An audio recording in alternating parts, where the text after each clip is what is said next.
Hello, Ranny AK Mac, and welcome. So, we had the monthly report released. I have finally gotten around to making the notes on it. Starting with the LA engineering team, work has been continued on 3.0 in all areas like cargo, item components, atmosphere systems, and hooking up all the UI for this as well. In tech design, they're knocking out the remaining bugs for the Item 2.0 ship setup, and they've solved the 300 series, the Mustang series, the Nox, the Starfarer, and the Scythe.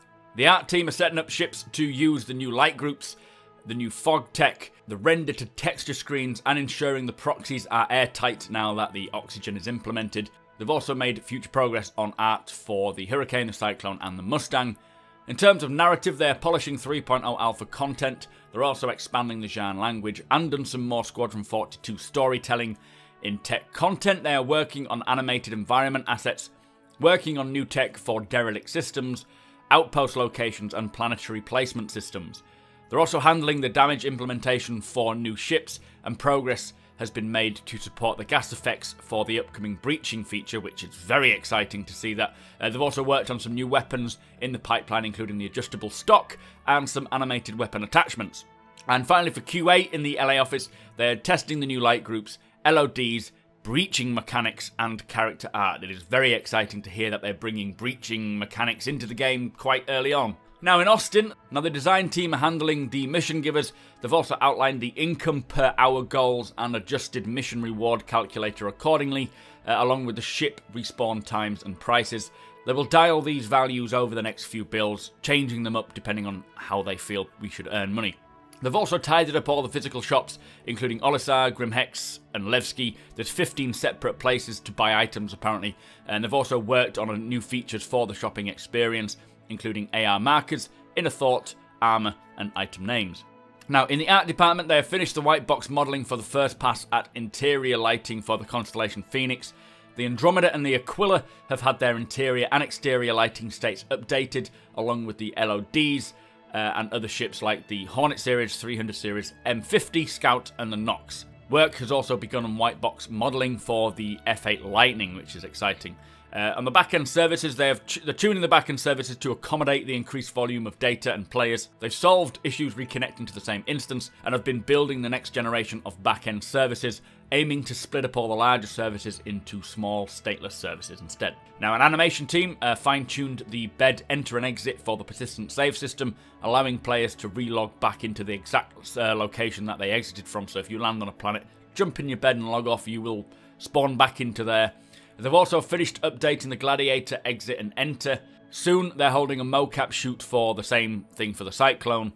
They're also making all the Squadron 42 usables functional and bug-free, and also getting the female version of every animation implemented. Now, the goal is also to have a large batch of usable animations polished and finalised by the end of the year. So, Squadron 42 in the UK, in terms of graphics, they're dealing with multiple unexpected issues generated when 3.0 was released to the wider audience. They've also created a new glass shader to improve the visuals. A pass was done across all the cockpits. And they're also making the mobiGlass more eligible under the bright light conditions. They've continued longer term R&D on the new shield effect and improved the volumetric gas clouds and fog. So in terms of ships, the Hammerhead exterior was priority obviously for the Galactic Tour appearance. The 600i interior corridors are fully fleshed out, and they've done further work on the exploration module. They've also blocked out the bridge, and thrusters are almost complete, along with landing gear, which is getting wrapped up shortly. Now for the Adris, they have entered the polish and bug fixing phase. Usables are being set up like the seats, the benches, and the beds. The Vandal Void art is complete, along with damage and LODs, which is getting set up now. The Carrack, they've worked on the detailed grey box for the Carrack engineering and habitation, and they're getting them into the final geo before going into engine to create materials and lighting. So in concept art, they've explored environment areas of Hurston, like landing sites, hangars, and general building look. They've also done a high-level exploration of microtech and made the first distortion repeater and refined Hurston's electron beam cannon. For visual effects, they've done work on improving the shields. They've got a closer conforming shield to the hull of the ship. For Squadron 42, they've worked on the coil-specific plasma experiments, mysterious debris clusters, and distant brewing storms. In the audio department, they've done lots of sounds for 3.0, PU music for points of interest like space stations and moons with outposts. They've got the pressurization system online, and doors and elevator sounds have undergone maintenance, plus ship and FPS weapons are iterated upon as well. The ship computer voices have undergone extensive rework, and they're adding more dialogue to NPCs and mission givers. In the environmental art team, they have been planning the tech roadmap for further city development work, worked on outposts for 3.0, in particular night side outpost lighting, giving more lighting to players so they can see what's going on, and also converting all the old shops of Area 18 to the new system, which not only improves the performance but enables it to be filled with many more NPCs. Now, engineering are working on making the AI more alive and feel less robotic. They've started with the NPCs delivering wild lines, so just your basic greeting and random comments as you walk past.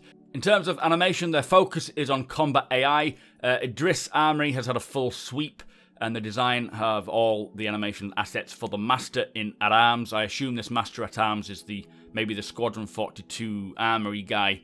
But anyway, moving on to Foundry 42 in Frankfurt. In terms of weapons, they've completed the final touches on the Cast Arms Custodian skins, which we saw at CitizenCon. 2 new weapons are moved into production, which is the Gemini H-29 heavy machine gun and the Toral Aggregate HAX missile launcher, which is going to be quite a lot of fun, I expect. Ship weapons started on the ANR, or the Anon and Reese, I think that is, laser cannon sizes 1 to 6, and the Galanson tactical ballistic Gatlings 1 to 3 sizes. In lighting, they've polished Levski lighting for better performance and worked on differentiating lights in shops based on location.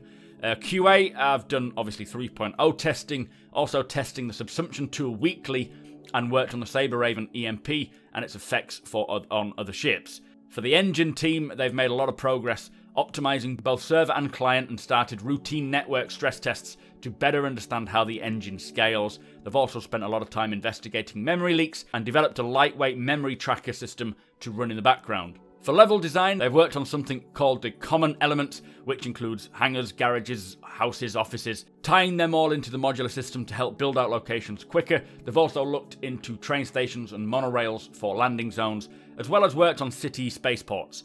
Visual effects have continued to flesh out the GPU particle system. System design has took over the mission giver's behaviours, finalising Miles Eckhart to utilise the same template for future mission givers. Implementing the admin officer behaviours, and AI FPS combat was improved with things like enter and exit, peek and shooting from cover.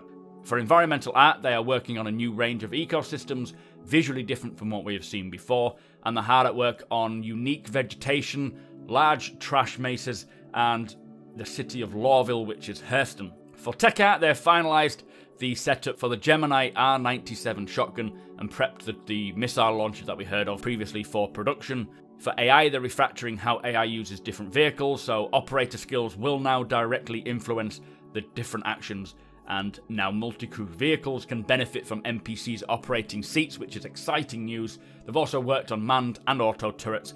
And finally, for Turbulent, they are focusing greatly on all the new important data coming through the Eva Cotti via the new launcher, and ensuring all the benefits are working as they should do. Plus, the new site redesign will be revealed with the live 3.0 release, which adds the new production roadmap. Anyway, that was the monthly report. Thank you so much for watching. Make sure you check the links below for the current giveaways, which includes a Constellation Taurus. Follow me here on YouTube, follow me on Twitch, Twitter and Instagram, and I shall see you next time.